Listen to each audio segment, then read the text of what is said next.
Hello everybody, my name is Luke Mar and this is HauteLeMode, and today on HauteLeMode we are getting into all of Zendaya's press tour looks for the Challengers movie. Now listen, Zendaya, when she does a press tour, she really turns it out. She embodies the character that she's looking at, that she is playing, that she is portraying. And so I always like to look at her fashion choices and see whether or not those pieces actually sort of play into the character, the history of the subject that she is getting into. And so today we're going to be talking a lot about tennis, because that's what Challengers is about. If you have not seen the movie, I apologize, but this video is kind of filled with spoilers. And so without further ado, let's get into the first look. Now the first look was this beautiful Loewe dress that Zendaya wore. It was a custom-made style by Jonathan Anderson, who is the creative director of Loewe. It was a fully crystallized green dress that had a high slit and a plunging V-neck. And the thing that made the dress sort of interesting was this motif that we can see of somebody throwing up their tennis ball and about to serve, but it wasn't actually a portrayal of Zendaya's character Tashi Duncan in the film, or either Mike Face or Josh O'Connor, who were her co-stars characters either.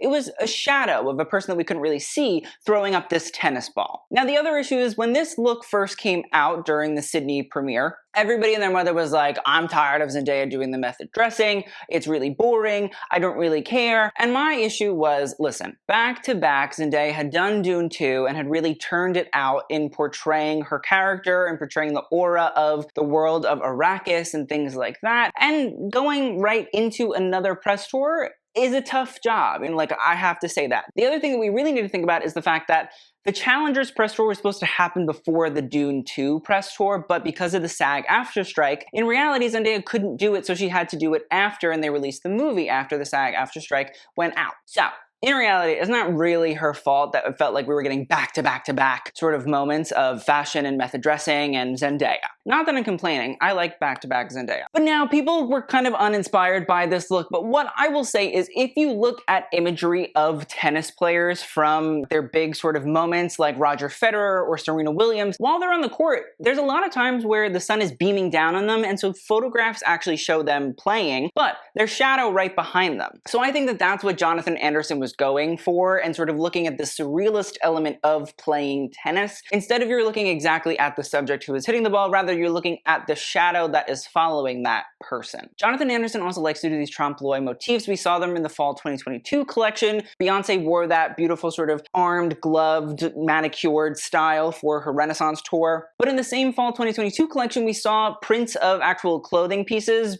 placed on garments that were not lining up as the same garment. We also saw negatives of photographs of things that looked like breasts, but they really were balloons. So there's this idea of these motifs sort of coming through and creating trompe-l'oeil effect. And while we're talking about Jonathan Anderson, I think something that's really important to note about the Challengers film is Jonathan Anderson was the costume designer for Challengers. Yes, he does Loewe, he has his own brand, JW Anderson, that he designs for as well, and then said, Luca Guadagnino, sure, I'll sign on to do costume design as well. Now, I'm not really gonna get into the costume design of the film a lot, but what I want to look at is the way that Luca Guadagnino and Jonathan Anderson are connected. In reality, Josh O'Connor, who is one of the co-stars of the film, is a very much so consummate ambassador for Jonathan Anderson's work. He's been in a myriad of Loewe campaigns. The other thing is, Luca Guadagnino shows up at the Loewe shows quite often. If you remember that time that Taylor Russell, who is one of Luca Guadagnino's sort of actress muses,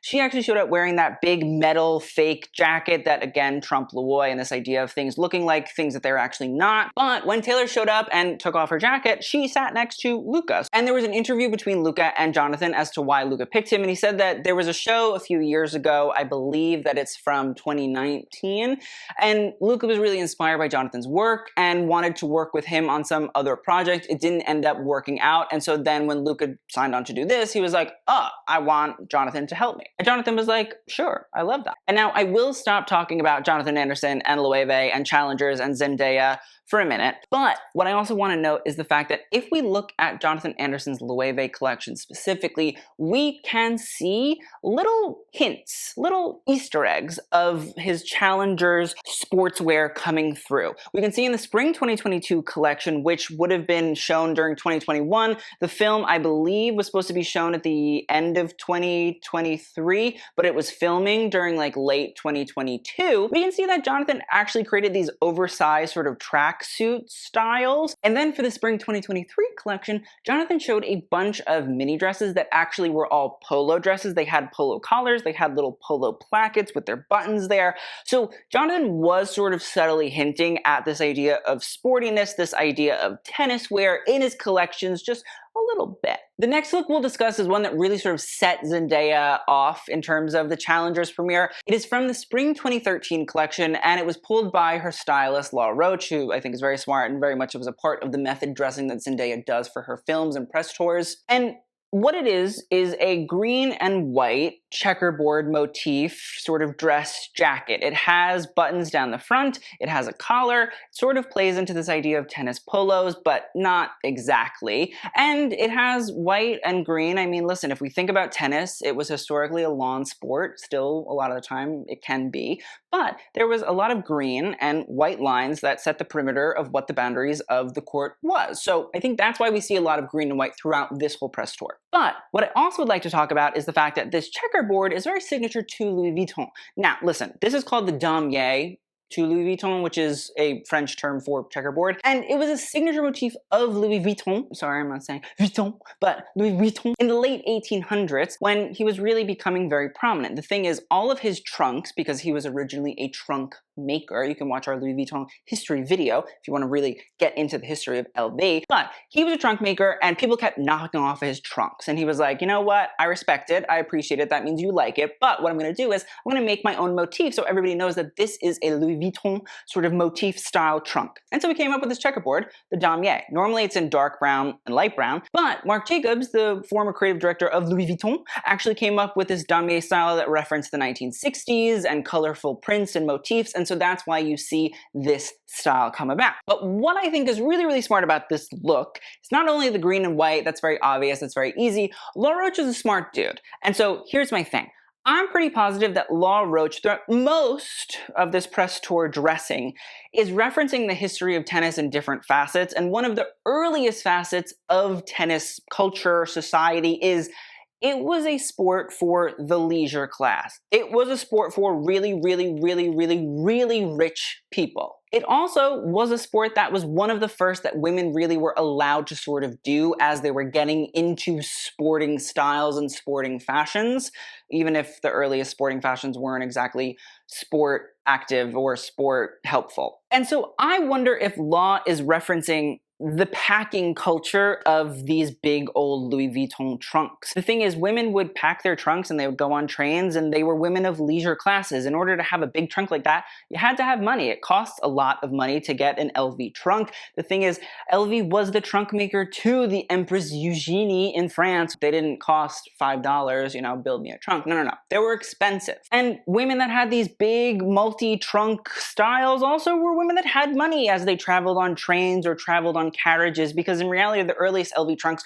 were actually dome topped, and that meant that you were going to put them on a carriage so that the water would flow off of them. But again, does everybody have money for carriages and trunks that specifically work for specific carriages? No, they don't. So again, it all references back to the history of tennis being a sport that really was for the rich, wealthy, and people that had a lot of time. And so I feel like that's kind of what we're getting at here. The other thing that I want to say is Zendaya, throughout the majority of this press tour, also wears these So Kate Christian Louboutin heels. They're white heels with the red bottoms. And they're a shoe that Zendaya has worn for quite some time, but they're also very much so a staple of her whole moment. I don't know, people didn't like it, people thought they were a little bit much, like maybe we changed the shoe out. And at certain points, sure, I get that. But at the same time, she's a constant. She likes her red bottom. The red bottom also is a reference back to royalty, to wealth, to King Louis XIV, who was the person that made the red bottom heel. Very much so a prominent thing. And so that red bottom heel has always been associated with wealth, the leisure class, and royalty, nobility, aristocracy.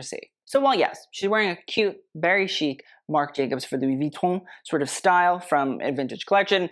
I also think it has a lot deeper of a meaning than we originally think. Now, next up we have another Louis Vuitton look that is vintage from Marc Jacobs, and the thing is a brand ambassador for LV, so it was very interesting to see her reference a lot of older Louis Vuitton collections, but the look that she is wearing is from the spring 1999 collection, which was, I believe, Marc Jacobs' second, maybe it's his third, but I'm pretty positive it's the second one he did. Now, I'll be honest, it wasn't my favorite look. It was this sort of light green silk satin sort of pantsuit set. Again, didn't really love it. Didn't love it on the runway. Didn't really love it here. But I don't really think that the pantsuit is the thing that I think we were trying to push. The thing is, I'm pretty positive that Zendaya is a bag and jewelry ambassador for Louis Vuitton. So the bag that she is wearing is, again, another vintage style, but it is called the vernis, which is a French term for varnish, and it was a Marc Jacobs original creation that had the Louis Vuitton monogram sort of embossed on bags, and then they were covered in these sort of glossy varnishes. We can see it up close. It's very chic and glossy and all those sorts of things. But when this collection came out was the spring 1999 collection,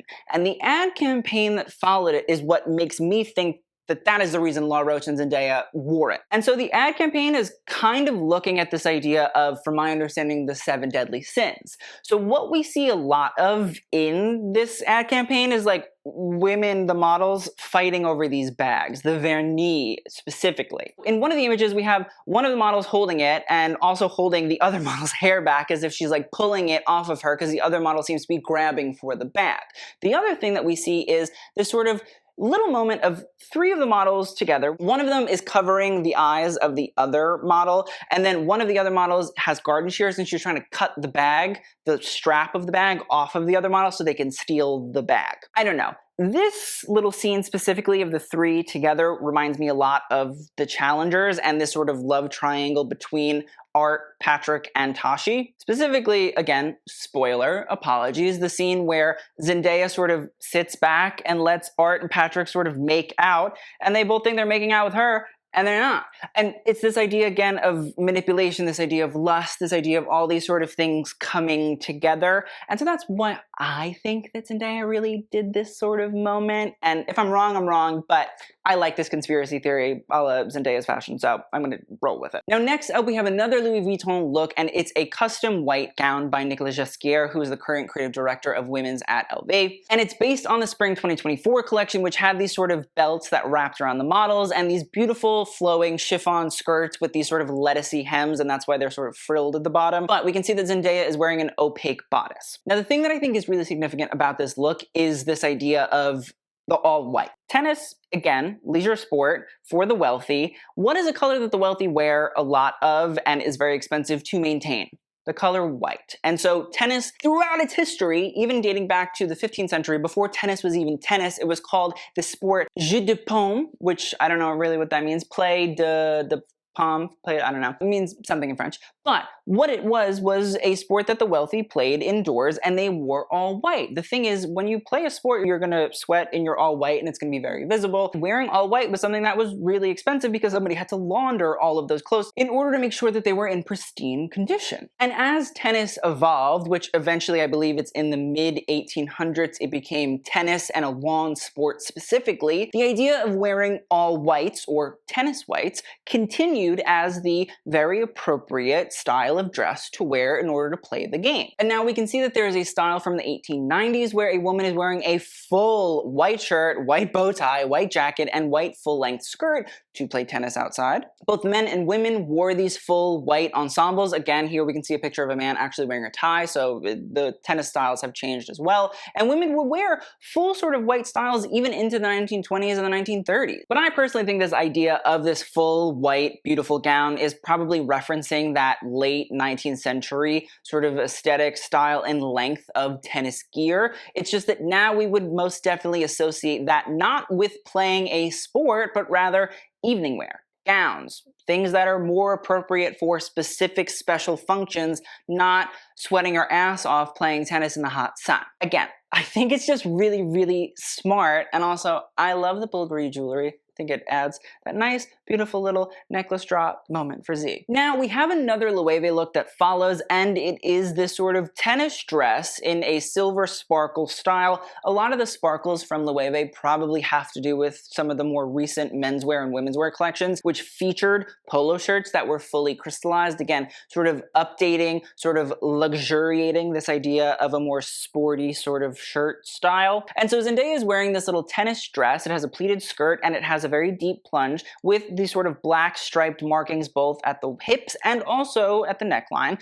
And again, it's a tennis reference. The style of these sort of V-neck sweaters and knitwear pieces that are striped actually do go back to at least 1902. There's a picture here of this tennis player named Malcolm D. Whitman, and Malcolm is wearing a sweater. It's not a V-neck, but it does have a V-shaped stripe that runs down it. Now, in the early 1900s, Prince Edward, who was the future King of England and then future not King of England, he actually wore a Fair Isle sweater that had a V-neck style when he was playing golf, and then that kind of became the popular fashion because he was a very fashionable man, although also later a Nazi, do with that what you will, but his style became very sort of chic and fashionable. Now, as we moved into the 1920s, it became kind of normal to see men in these cable neck sweaters that were white with these sort of black striped V-neck styles, and so it merged both from what Whitman was wearing to the Prince, to Prince Edward, to become its own whole little thing. And so you see tennis players start to wear these sweaters over their button-down shirts because, again, it's the 20s, and I'm pretty positive that is what Zendaya is wearing. And as time has gone on, those sort of tennis sweaters also became cricket sweaters. They also sometimes become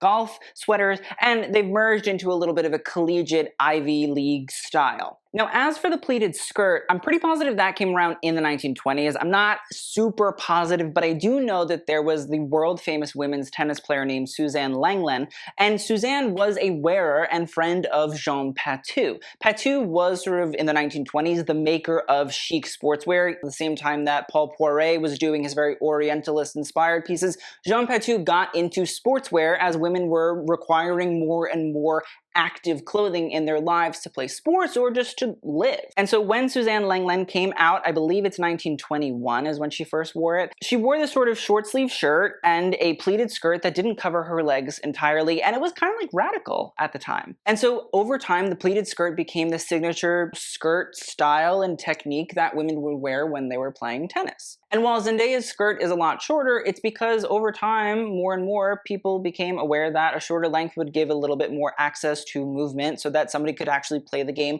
fully out, which is kind of important when you're playing a sport. But the thing that really went viral about this look isn't the V-neck sweater and the pleated skirt, but rather the heels that Zendaya wore, which were Loewe custom heels that had tennis balls on the end with the Loewe logo on them. First things first, I would like a Loewe logo tennis ball. But the other thing is, Jonathan Anderson, since his spring 2022 collection, has been making these surrealist heels that had stiletto styles, but the actual heel of the stiletto were all different, not motifs, but rather things. So sometimes they were lipstick, sometimes they were nail polish, sometimes they were roses, sometimes they were cracked eggs, but it was this idea of different things being stiletto heels, and they were fun and they were weird and they were out there. And so I kind of love getting to see this Loewe tennis ball version. I think it's interesting. I think it plays into what we're looking at. It's Jonathan Anderson again making commentary on his project as well, and Zendaya wearing something that the girl is going to live, laugh, and love. Next up, we saw Zendaya in this full Calvin Klein look. Now, it looks like it's just a white jacket with no shirt underneath and a floor-length skirt,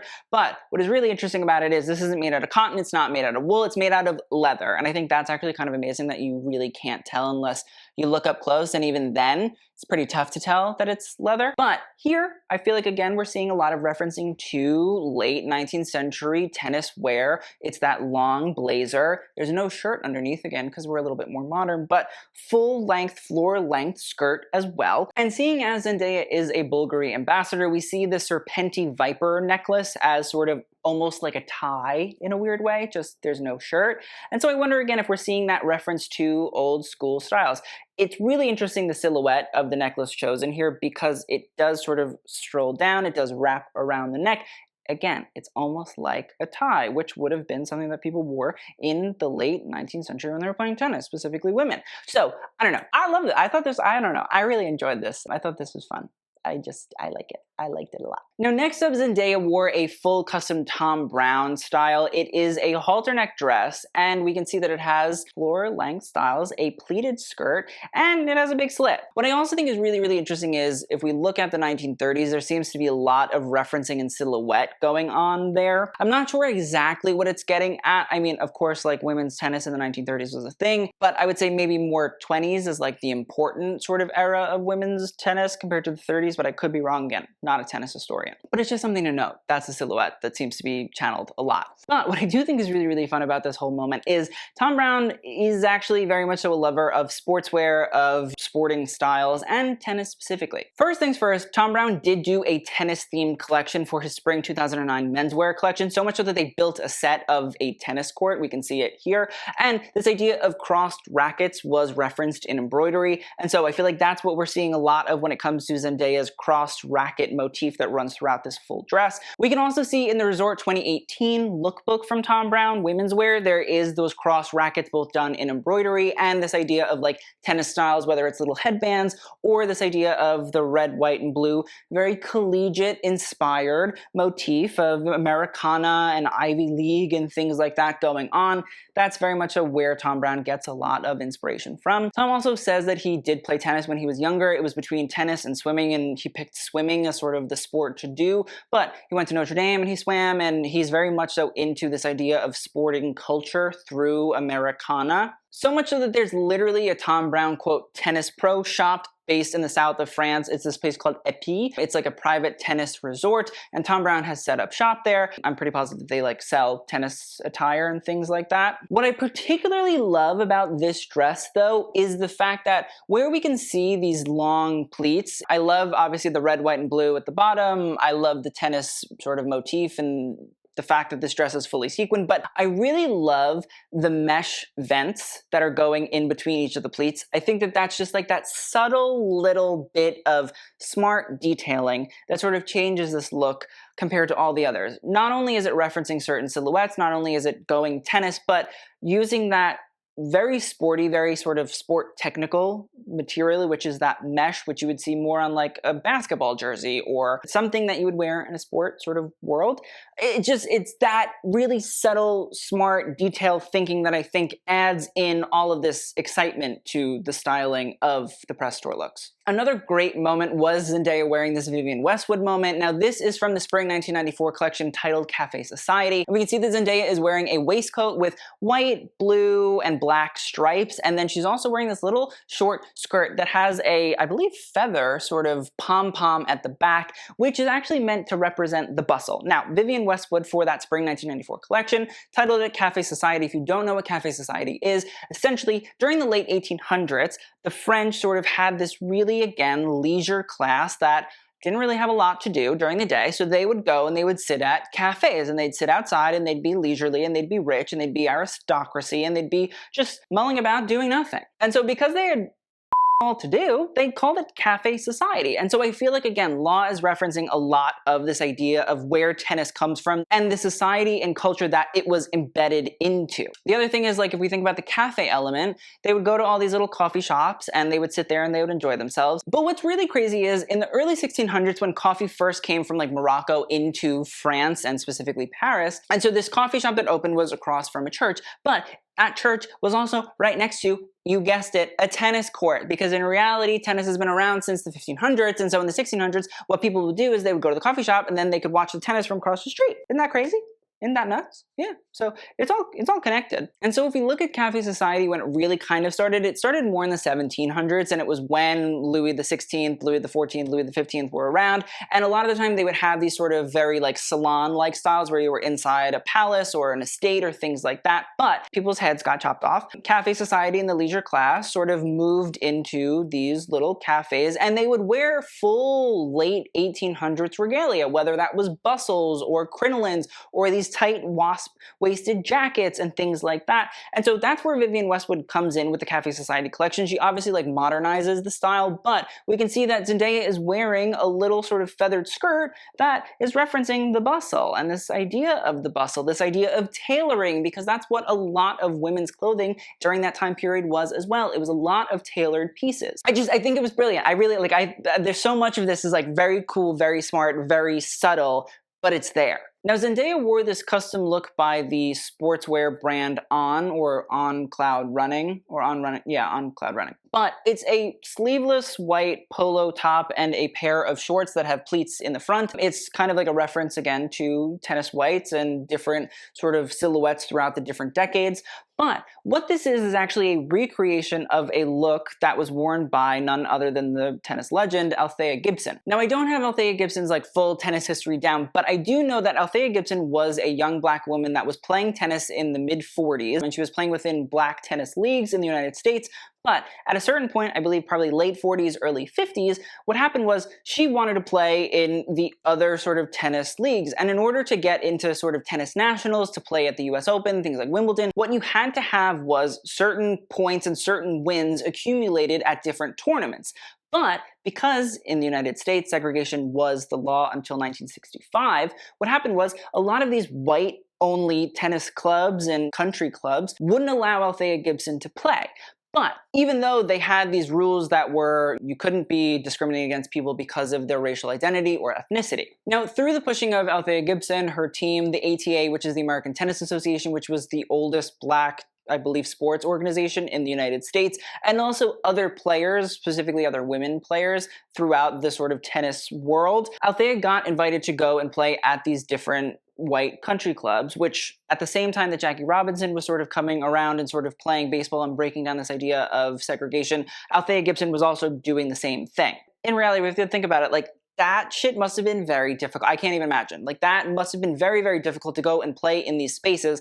And it's something that's really, really interesting because Zendaya talks a lot about this idea of Venus Williams and Serena Williams, who we'll talk about in a bit. But this idea of being a black woman in a sport that is very much so about wealth, very much about status, very much about being still pretty heavily white, and that recognizing these icons is kind of important. And so it's really, really cool that we get to see Zendaya actually recreate this look. And so as time went on, Althea Gibson became very much so a prominent tennis pro. In 1956, she became the first black woman to win a Grand Slam championship. She won, I believe, the French championships. She then went on to win Wimbledon as both a doubles player and as a singles player. She won the US Open, she won tournaments in India, Italy, I believe in Asia as well. Like, she did the damn thing, as we say. And so Zendaya, Law Roach, and On actually looked at a piece that Althea Gibson donated to the Smithsonian Museum, which was a tennis white set that she had worn. We also have to think about, again, this idea of tennis whites.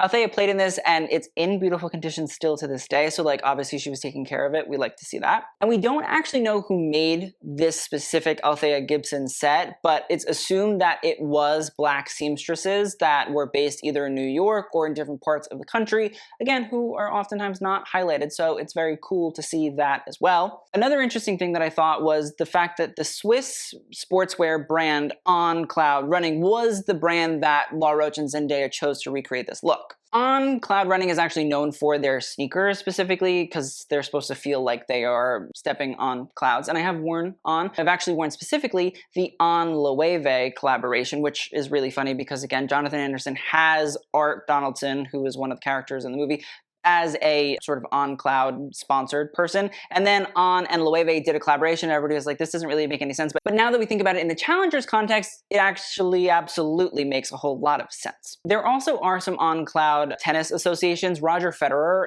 who is one of the greatest tennis players in the men's world, is a, I believe, brand ambassador. He also is an investor in On, and he's also Swiss, and so they all sort of work together. There's a lot of pictures of Roger sort of working with the On Cloud team. He has his own sneaker that's called, I believe, the Court Series Zero, or the Court Zero, or the Zero Court Series. I just thought it was really interesting to see this sort of historical moment play into the way that tennis still is very much so happening. I learned a lot about Althea Gibson in this regard. And so I don't know, I just thought it was really cool to see Zendaya and Law paying homage to tennis greats that maybe don't always get the shine that they deserve. And that fashion can be an integral part of paying homage to those. Now next up we saw Zendaya, I believe she's in Milan right now, and she is wearing a Ralph Lauren look. Now this is from the spring 1992 collection. It is this beautiful sort of collared halter neck style. It's a little bit backless. It has a flowing sort of skirt, and it's from a collection that Ralph Lauren designed, which had a lot to do with nautical theming. There was a lot of sort of stripe styles, a lot of sort of sailor suiting and uniforms,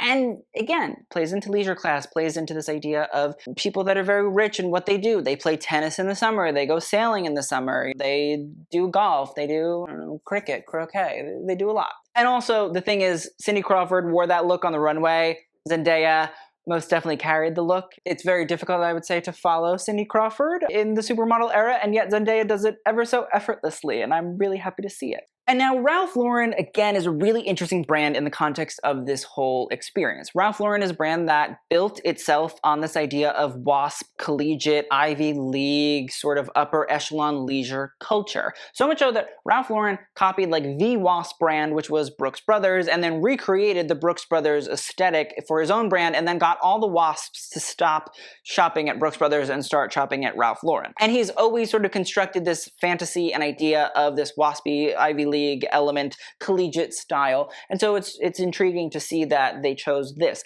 The other thing that's really interesting is, in 1992, not for women's, but for men's, Ralph Lauren debuted for the first time his Polo sport brand. Listen, Ralph Lauren is its own sort of world. Polo Ralph Lauren is sort of the sporty style. It's where we got the iconic sort of polo jockey playing embroidery on polo shirts, also on little polo hats. It's what people wear to all their sort of rich sporting events. But in 1992, he unleashed Polo Sport for the first time. What we also see is that in 2005, Ralph Lauren becomes the main creator of the clothing and uniforms for the US Open judges and linemen. And then in 2006, becomes the sponsor of the same thing at Wimbledon. And so we can see that it's all sort of playing in Polo. It's not Polo Sport, it's really Polo Ralph Lauren, but like still, Polo Sport, they're all sort of aligned together. And I just thought it was interesting. I think there's a lot of loose ends that can be tied up here. Oh, and also keep in mind 1930s aesthetics, halter necks, all that, because we'll talk about that in a bit. And speaking of the Williams sisters, the consummate inspirations for those that love a little bit of tennis,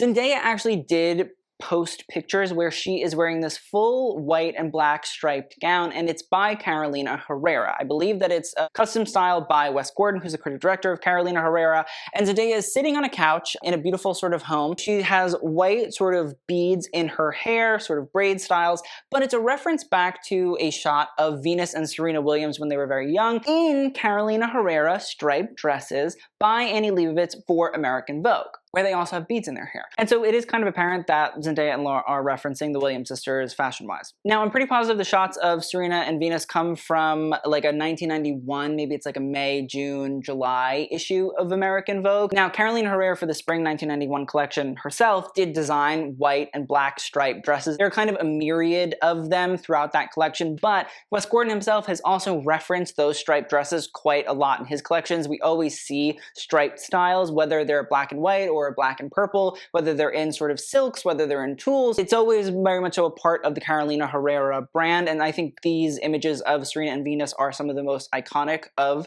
the Carolina Herrera fashion imagery. So I like the fact that Zendaya and Law recreated it. Now, we saw Zendaya also step out in a Ralph Lauren spring 1992, same collection but different look style, and it's a double-breasted suit jacket with a white shirt and a tie and a little pocket square. Again, if we look at that image from the 1890s, suit jacket, tie, white shirt, probably a pocket square somewhere. But Zendaya isn't wearing a long skirt or a pair of pants, but also wearing the So Kate Christian Louboutin heels. Now, this look, again, is from the spring 1992 collection, and it pays homage to upper echelon tailoring, waspy culture. There were looks that were worn specifically by Yasmin Ghouri, where she is wearing that suit jacket, the black and white polka dot pocket square, and a button-down shirt and tie. So Zendaya is probably referencing that look. But what we can also see is that Naomi Campbell in that same collection wore a double-breasted suit jacket with a pocket square, no shirt, no tie, and no pants underneath.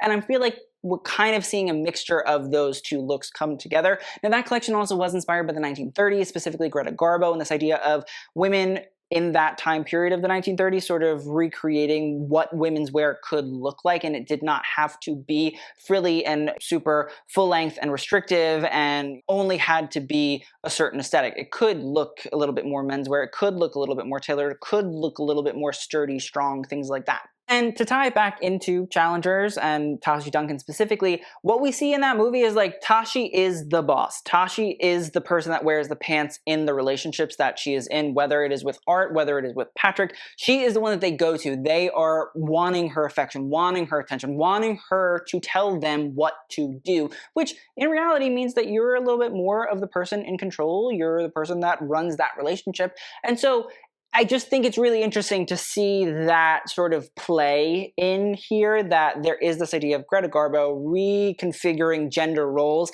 and Tashi throughout most of the movie is recreating the gender roles and what is expected of men, specifically in sport, and also specifically what women in sport are attributed to and what their sort of limitations are usually stereotyped as. I love this video. It's great. I'm having a good time. I really enjoy this. This is fun. Next up, we saw Zendaya in a Jacquemus look. Now, this is a very sweet moment. It's this pale pink sort of skirt and polo crop top style. It's based on the spring 2023 collection, which had yellow and white versions of this dress, but they were crop top sort of pieces rather than polo top styles. They had these sort of flared out skirts, they had the stomach exposed, but they were just crop top moments. But we can also see in the spring 2023 collection later that there are crop top polo styles that have the collar and the placket and all of that come in as well. So I feel that Jacquemus Law Zendaya sort of recreated this look to make it a little bit more fun. I mean, I feel like a pink sort of light polo is very US Open-y. I've been a few times and I feel like that most definitely is a color that people like to wear. It feels very Nantucket,